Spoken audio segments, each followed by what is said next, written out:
தாய் தமிழ் உறவுகளுக்கு வணக்கம். நான் உங்கள் இளைய தம்பி. சரியான நேரத்தில் விக்கிரவாண்டி சட்டமன்றத்திற்கு இடைத்தேர்தல் அறிவிச்சிருக்கு தேர்தல் ஆணையம்.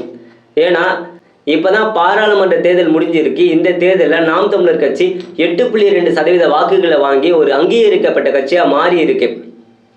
இந்த செய்தி நாம் தமிழர் உறவுகளுக்கு ஒரு பெருத்த மகிழ்ச்சியை கொடுத்திருந்தாலும் மாற்றுக் கட்சியை சார்ந்தவங்களுக்கு ஒரு அதிர்ச்சியும் ஆச்சரியத்தையும் கொடுத்திருக்கு அப்படின்னு தான் சொல்லணும். அதனால தான் நாம் தமிழர் கட்சியோட வளர்ச்சியை சிறுமைப்படுத்தி பேசுகிற மாதிரி நாம் தமிழர் கட்சி வாங்கினது வெறும் 8.2% வாக்கு தானே, அதுக்கு எதுக்கு இவ்வளவு பில்டப் அப்படின்ட்டு சிறுமைப்படுத்தி பேசிக்கிட்டு இருக்காங்க. ஆனால் அவங்களுக்கு உண்மை தெரியும், நாம் தமிழர் கட்சி வாங்கினது ஒரு மிகப்பெரிய வாக்கு வங்கி. ஏன்னா நடந்தது பாராளுமன்ற தேர்தல்.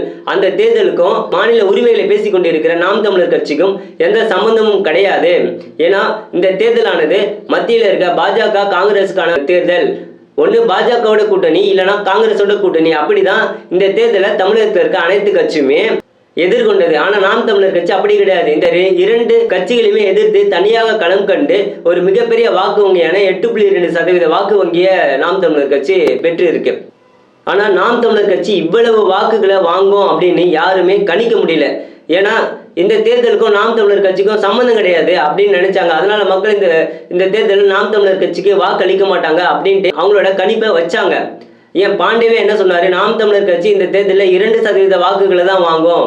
அப்படி இல்லைன்னா நாம் தமிழர் கட்சி 2019 பாராளுமன்ற தேர்தலில் வாங்கின 3.7% வாக்குகளை வாங்கிட்டாலே சீமான் மிகப்பெரிய லீடர் அப்படின்னு சொன்னாரு. ஆனா என்ன நடந்தது, நாம் தமிழர் கட்சி வாங்கினது 8.2% வாக்குகள், அதாவது 2 மடங்கை விட அதிகம். அவ்வளவு வாக்குகளை வாங்கி இருக்கு.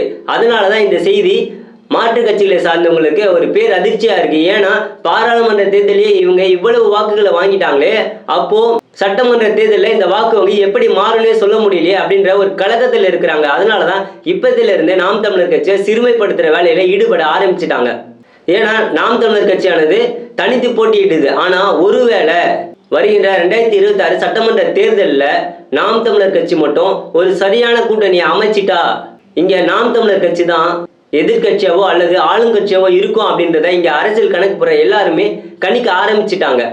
அதனாலதான் இந்த திராவிட தேசிய கட்சிகள் பதறுது.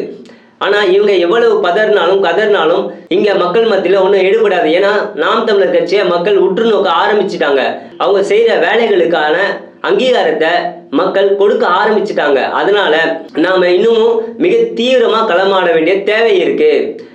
அப்பதான் வருகின்ற 2026 சட்டமன்ற தேர்தலில் நாம ஆட்சியை பிடிக்க முடியும். அதுக்கு அடித்தளம் போற மாதிரி தான் விக்கிரவாண்டி இடைத்தேர்தல் அறிவிப்பு நமக்கு அமைஞ்சிருக்கு. நாம சரியாக இந்த விக்கிரவாண்டி இடைத்தேர்தலை கையாண்டு ஒரு மிகப்பெரிய வாக்கு வங்கியை வாங்கிட்டா அந்த வாக்கு சதவீதமானது அப்படியே 2026 சட்டமன்ற தேர்தலில் எதிரொலிக்கும். ஏன் அதோட அதிகமாகவே ஆகும்.